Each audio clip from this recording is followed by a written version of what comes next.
So just jump into it and see what it is you like. Yeah. Because there's just so much out there.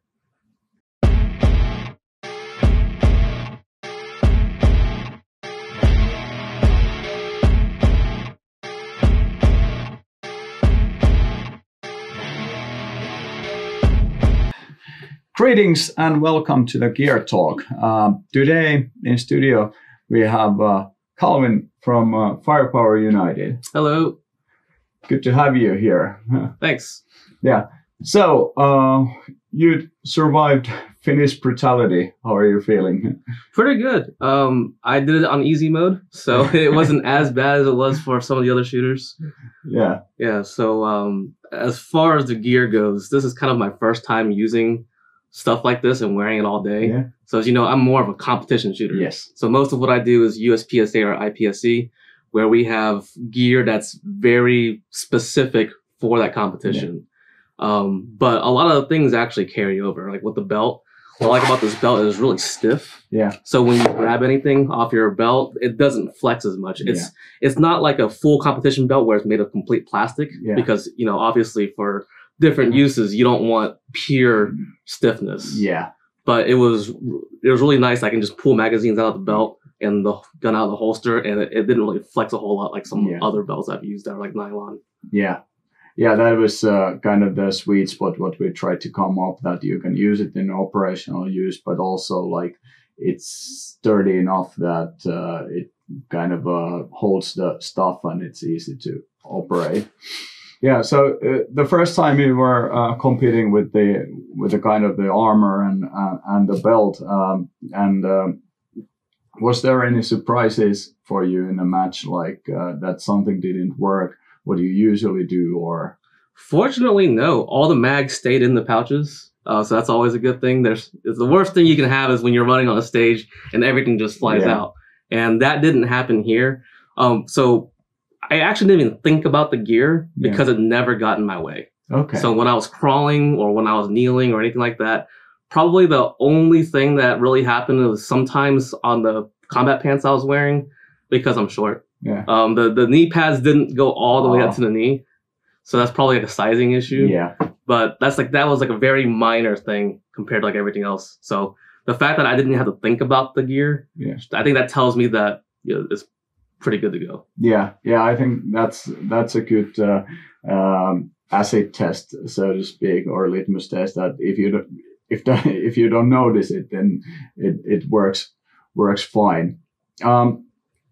You have a really strong like a competition side in the firearms, and as you said, the gear is really specific for that purpose. How do you see the internet is full, like people are asking that what's the best gear for this and that.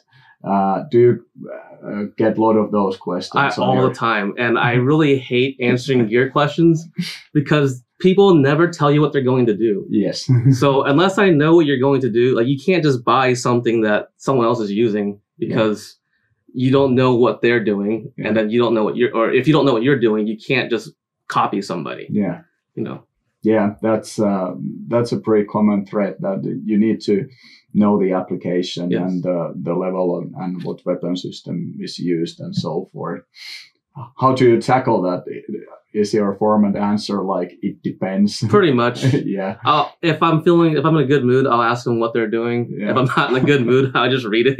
No, I'm kidding. Yeah. But yeah, finding out, and a lot of people sometimes they just don't know. Yeah. Because they've never participated before. And that's why they're asking those questions. Yeah. So I think it's good to ask them to figure out how they'll be using that gear. Yeah. And then from there, you can figure out, what type of belt, what kind of chest rig or plate carrier or whatever specialized gear you need. Yeah, that's true. How much of the impact, like when we talk about the pure sport shooting, the actual nylon gear has in the performance? What's your kind of assessment? Is it a factor? I think it's very little. Yeah. I think I could take this belt and shoot USPSA or IPSC with it, and I don't think my score will change much. Yeah. Maybe like less than 0.5%. Yeah. For very, very specific applications. Yeah. And I think that's that's a kind of the good indicator that, of course, the proper good gear is essential, but it's not gonna make you successful. Same as with the guns, Right. like that the gear doesn't make a man makes a gear. Yeah, exactly. Yeah. Now you can have bad gear and it can ruin everything, but that's not the case here. Yeah. Yeah. Yeah. If you have a certain base level of functionality and robustness, and it suits your purposes, like then it's more like a skill factor. Yep, exactly. Yeah. You are putting a lot of really good content about the skills development. Sometimes it's really funny and sarcastic. Sometimes to the point, like, hey, try this out.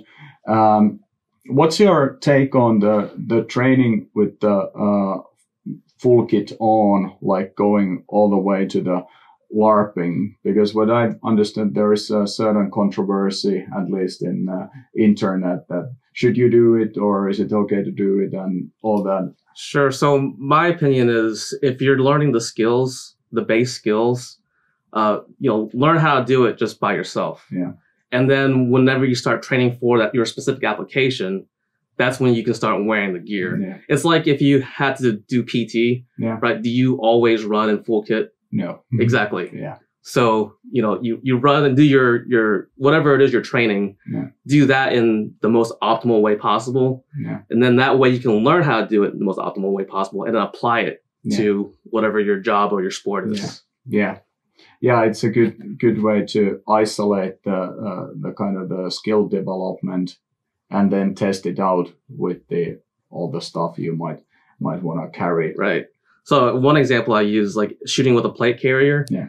If you use a wrong technique to get around the plate carrier, then you're learning how to shoot incorrectly. Yes. But if you learn how to shoot correctly without it, then you make the plate carrier fit how to shoot properly. Yeah. So that's how I look at it. Yeah, I think that's a smart way to do, and especially like the hard skills, like the shooting skills.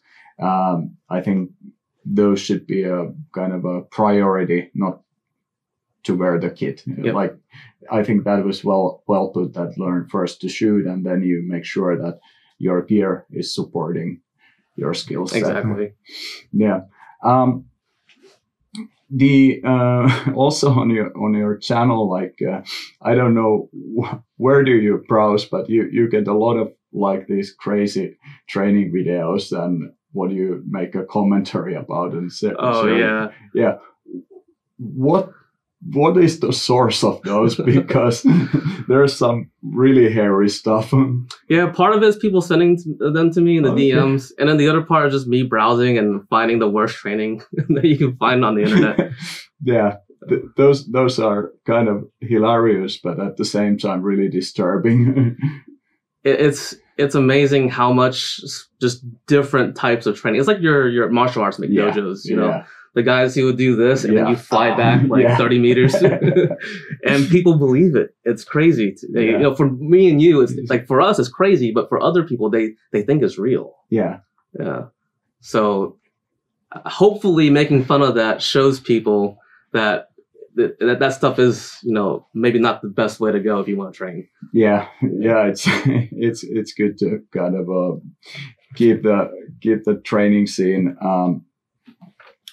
nice and clean from all the crazy shit. Yeah.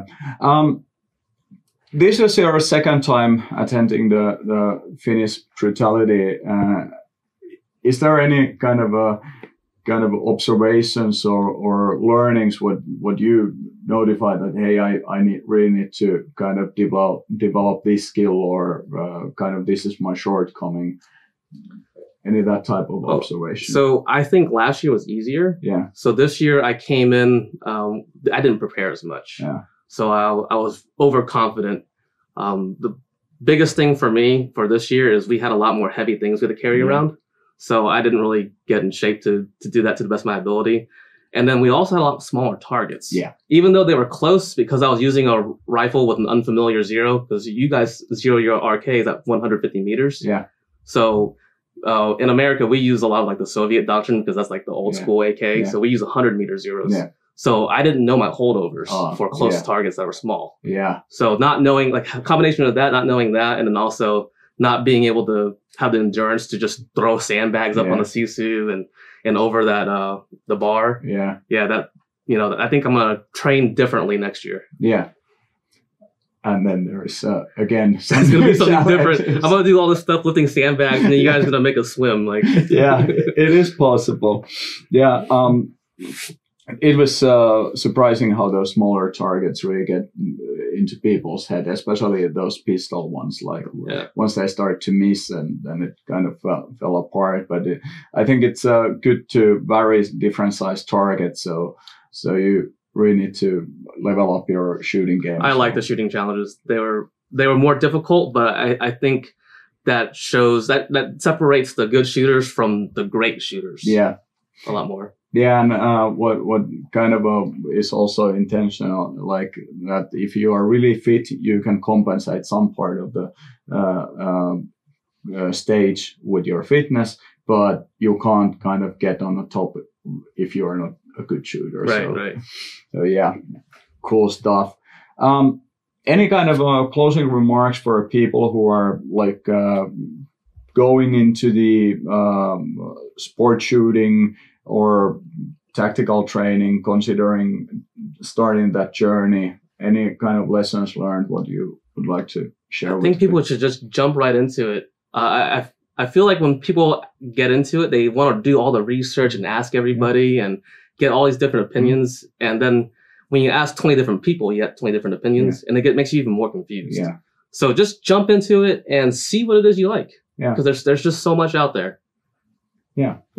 That's a good advice. So jump in, start training, and see you next time.